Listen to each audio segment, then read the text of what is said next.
नमस्कार बच्चों, कैसे हैं आप लोग। मुझे पूरा विश्वास है कि आप लोग बहुत बढ़िया होंगे। तो आइए, मैं रोहित कुमार मौर्य आप सभी के अपने favourite YouTube channel genial classes में स्वागत करता हूं। तो दोस्तों, जैसा कि कल मैंने आपको अवकलन में अस्पष्ट फलन का अवकलन सिखाया, तो आइए आज के वीडियो में मैं आपको प्राचल समीकरण का अवकलन सिखाने का प्रयास करूंगा। कि आइए देखते हैं कि कैसे प्राचल समीकरण के अवकलन को बड़ी ही आसान तरीके से सीखते हैं। तो आज का वीडियो हमारा बहुत ही इंटरेस्टिंग है। तो प्राचल समीकरण पहले है क्या दोस्तों, उसको जानने का प्रयास करते हैं। एक ऐसा समीकरण जहां हमें y की वैल्यू किसी दूसरे टर्म में दी गई रहेगी, x की वैल्यू किसी दूसरे टर्म में दी गई रही होगी। तो सबसे पहले हम y का अवकलन करते हैं, जिसके रेफरेंस में यहाँ दिया होगा। जैसे यहाँ के t के रेफरेंस में दिया है तो t के सापेक्ष करेंगे, तो ये f डैश t की वैल्यू कैलकुलेट करेंगे आप।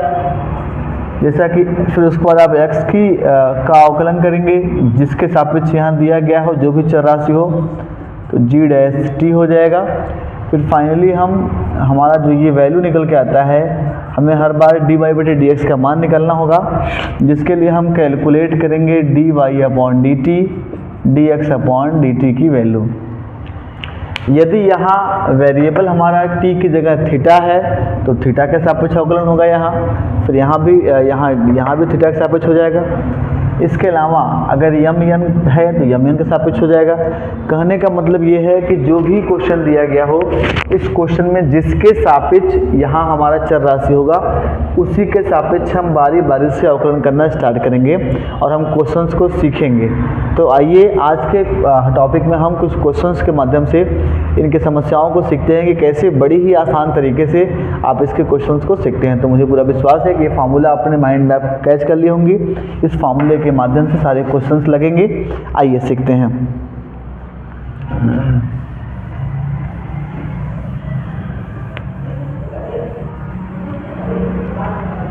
जैसे मान लीजिए कि क्वेश्चन यहाँ बहुत ही सुंदर सा दिया है कि x की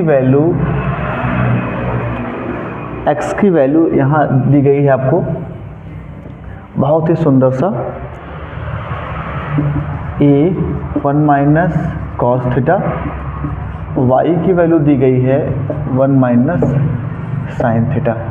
आपसे वैल्यू पूछ लिया गया कि dy बटे dx का मान। अब यहाँ आपको दिख रहा है साफ साफ कि x प्राचल किस में है, थीटा में, और y वेरिएबल किस में है, थीटा में। तो आप क्या वैल्यू कैलकुलेट करते हैं, dx अपॉन डी थीटा। जैसे आप निकालते हैं तो a की वैल्यू कांस्टेंट है, 1 का अवकलन 0 माइनस कॉस का अवकलन ऑलरेडी माइनस साइन थीटा होता है, उसको ऐसे लिख दिया जाता है। a माइनस का माइनस प्लस हो जाता है, यानी ये वैल्यू निकल के आती है dx अपॉन डी थीटा की a साइन थीटा। ऐसे ही यहाँ dy अपॉन डी थीटा के वैल्यू निकालते हैं, a की वैल्यू 0, साइन की वैल्यू कॉस थीटा, तो माइनस a कॉस थीटा, और ये वैल्यू निकल के आती है dy अपॉन डी थीटा की। फाइनली हम dy अपॉन dx का मान निकालते हैं, तो dy upon D theta, dx upon D theta.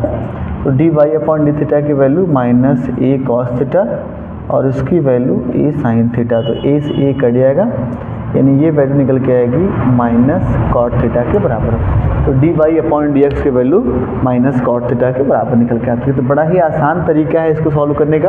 और अगर जो बच्चे नहीं पढ़े हैं तो वो बड़ी आसानी से इसको कर सकते हैं, अगर आप इस वीडियो को देख रहे हो। लेकिन दोस्तों, अगर आपको अच्छे से और भी गंभीरता सीखना तो हमारे पूरे वीडियो को देखें, ताकि आपकी परमानेंट समस्या दूर हो सके।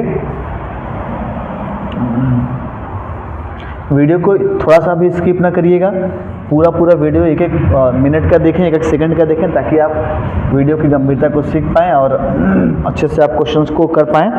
मैं और भी कुछ क्वेश्चंस के माध्यम से बताने का प्रयास करूंगा कि क्या दिया है।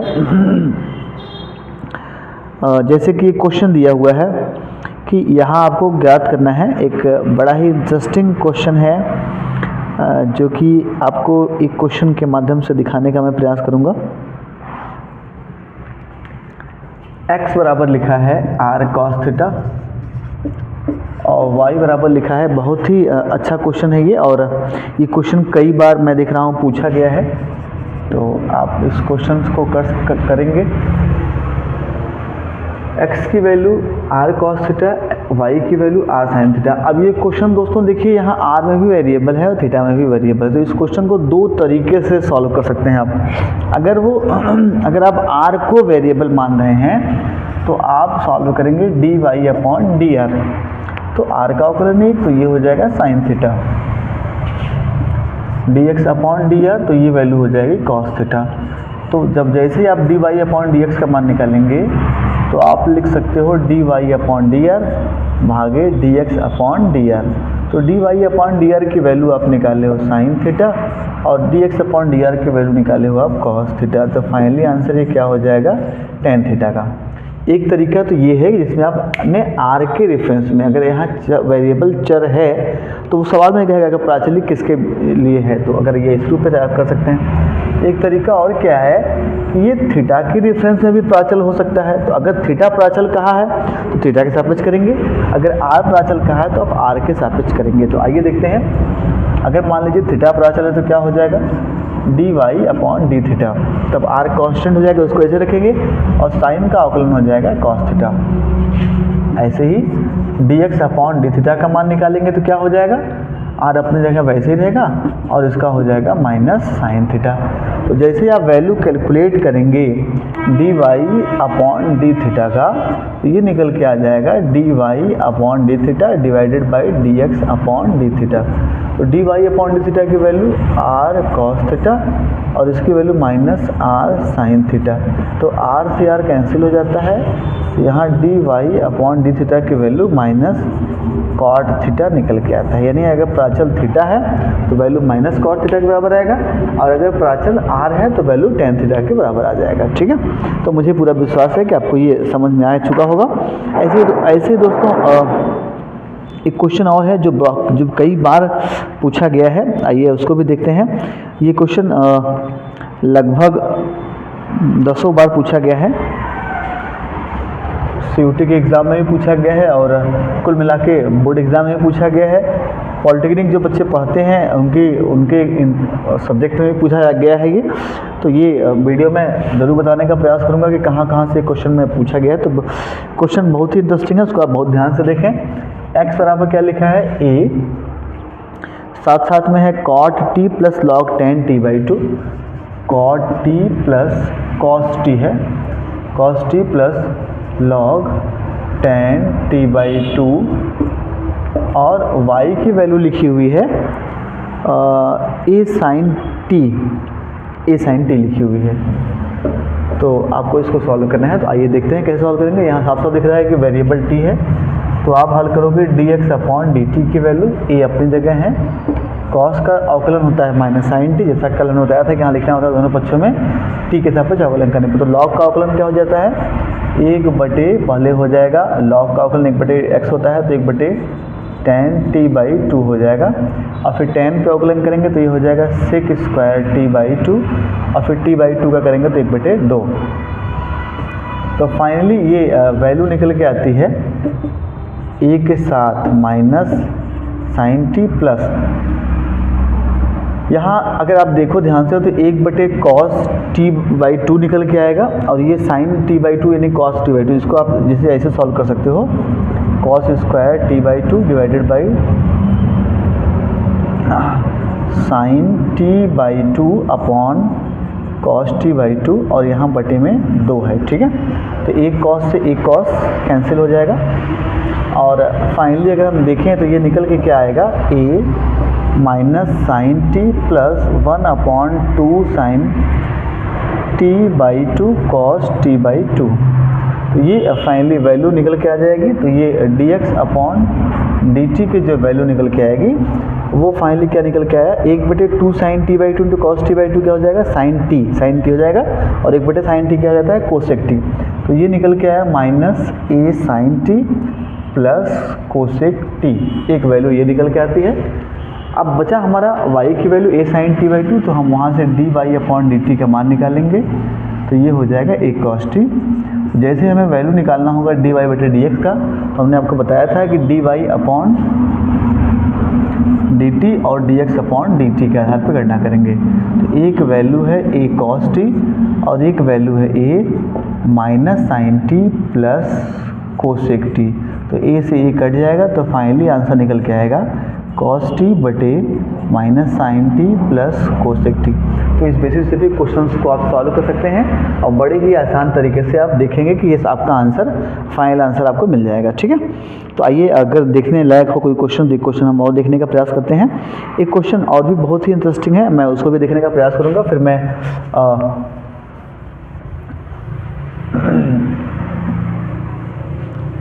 एक क्वेश्चन दोस्तों इस प्रकार के क्वेश्चन कई बार पूछे गए हैं। मैं आपको वही क्वेश्चन बताता हूं जो COT या पॉलिटेक्निक या ऐसी जगहों में पूछे जाते हैं जिसके माध्यम से आप बड़ी आसानी से कर सकें। तो अगर आप इन क्वेश्चंस को देखते हैं तो आप एक अच्छे लेवल पे कंपटीशन को भी बीट कर पाते हैं। x की वैल्यू दी गई है 1 + t, ये भी क्वेश्चन 8-9 बार कहीं पूछा गया है। y की वैल्यू दी गई है 2t² / 1 + t। तो आइए देखते हैं कैसे सॉल्व करेंगे हम। तो जैसा कि हमें पता है कि हम जैसे dx/dt के मान निकालेंगे तो ये 1/1 + t, यानी ये फाइनली हो जाएगा 1/1 + t का होल स्क्वायर। हम जब dy/dt की वैल्यू कैलकुलेट करने का कोशिश करेंगे तो यहाँ अंश बटे हर लग जाएगा। हम हर को ऐसे ही रखेंगे, अंश का अवकलन, तो ये हो जाएगा अंश का अवकलन 4t माइनस 2t² को ऐसे रखेंगे, इसका अवकलन हो जाएगा 1 बटे 1 + t का होल स्क्वायर। तो ये हो जाएगा 4t + 4t² minus 2t² divided by 1 + t का होल स्क्वायर। तो 4t + 2t² बटे 1 + t का होल स्क्वायर, ये वैल्यू निकल के आ जाएगी दोस्तों। अब अगर हमें dy/dx का मान निकालना है, देखिए कैसे करेंगे। dy/dx की वैल्यू dy/dt, तो अगर इसमें देखा जाए तो 2t कॉमन है, तो यहाँ बचेगा 2 + 2 + t बचेगा केवल। इसके अलावा यहाँ 1 + t का होल स्क्वायर यहाँ है और यहाँ मिला है -1/1 + t का होल स्क्वायर फाइनली। तो ये इससे कट जाएगा। अगर हम देखें तो क्या हमारा आंसर निकल के आता है -2t 2 + t, ये हमारा फाइनल आंसर निकल के आता है। तो इस बेसिस पे हम कर सकते हैं कि दोस्तों आप इसका प्राचल समीकरण क्वेश्चन सॉल्व कर पाएंगे। तो दोस्तों मुझे पूरा विश्वास है कि आज के इस वीडियो के माध्यम से आपको आपके मन में उठने वाले प्राचल समीकरण के जो भी डाउट्स हैं वो 100% क्लियर हो गए होंगे। यदि आपके मन में कोई आपके बुक से रिलेटेड कोई क्वेश्चन है तो आप कमेंट बॉक्स में उस क्वेश्चन को देने का प्रयास करें, या हमारे यूट्यूब चैनल पर या हमारे थंबनेल में बने हुए व्हाट्सएप नंबर पर भी आप क्वेश्चन कर सकते हैं। मैं आपकी समस्या को सॉल्व करने का पूरा प्रयास करूंगा। यदि दोस्तों वीडियो आपको बहुत अच्छा लग रहा है, अगर आपको समस्या दूर हो रही है, तो मैं चाहूँगा कि आपके साथी जो भी आपके साथ जुड़े हुए हैं आप उनकी समस्याओं को समझें। और यदि आप हमारे ऑनलाइन बैच से संतुष्ट हैं तो आप हमारे ऑफलाइन बैच को भी ज्वाइन कर सकते हैं। हमारी संस्था औराई, भदोही डिस्ट्रिक्ट के औराई में JNL क्लासेस के नाम से फेमस है। आप वहां भी आके हमारे बैच को ज्वाइन कर सकते हैं। धन्यवाद, आपका दिन मंगलमय हो। नमस्कार।